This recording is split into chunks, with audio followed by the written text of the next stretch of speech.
Nous savons que nous avons besoin d'un avant de meuble, d'un profil pour l'arrière du meuble. Et le but du jeu, l'objectif maintenant va être de faire tenir notre meuble debout. Grâce à quoi? À des petites poutres que nous allons découper qui vont relier l'avant du meuble à l'arrière du meuble. Prenons un exemple sur ce meuble. Ce meuble est un meuble d'appoint de moins de 30 cm. Entre l'avant et l'arrière du meuble, malgré les petites poutres, le meuble ne sera pas assez résistant car si on appuie sur le dessus, il risque de s'affaisser.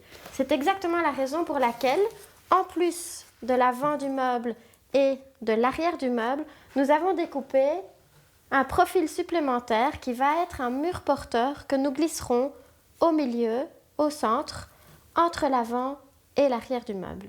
Ce qui nous amène à une des deux règles essentielles de la résistance des meubles en carton, règle que j'ai déduite à force de pratiquer par essai-erreur sur différentes formes de meubles.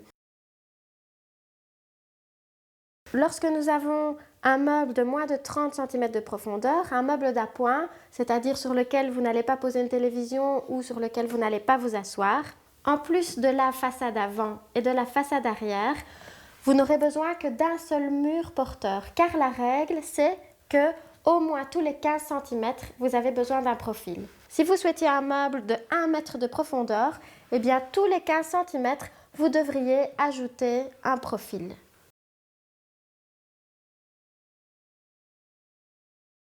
Lorsque ce n'est pas un meuble d'appoint, c'est-à-dire si vous souhaitiez vous asseoir sur ce meuble, en plus de l'avant du meuble, de l'arrière du meuble et de ce mur porteur, il vous faudra davantage de murs porteurs, même si la profondeur totale de votre meuble reste de 30 cm. Nous allons donc rapprocher très fort les profils jusqu'à 5 cm, pas moins, je vous expliquerai un petit peu plus tard pourquoi. Et donc il vous faudra découper davantage de murs porteurs pour que celui-ci, le meuble, soit bien résistant. Si vous voulez allonger votre assise pour en faire par exemple une banquette de 1 mètre, non seulement ce meuble est profond, mais en plus vous souhaitez vous asseoir dessus. Ce qui signifie que entre 5 et 10 cm d'écart, vous allez devoir rajouter autant de profils que nécessaire pour arriver à la profondeur souhaitée.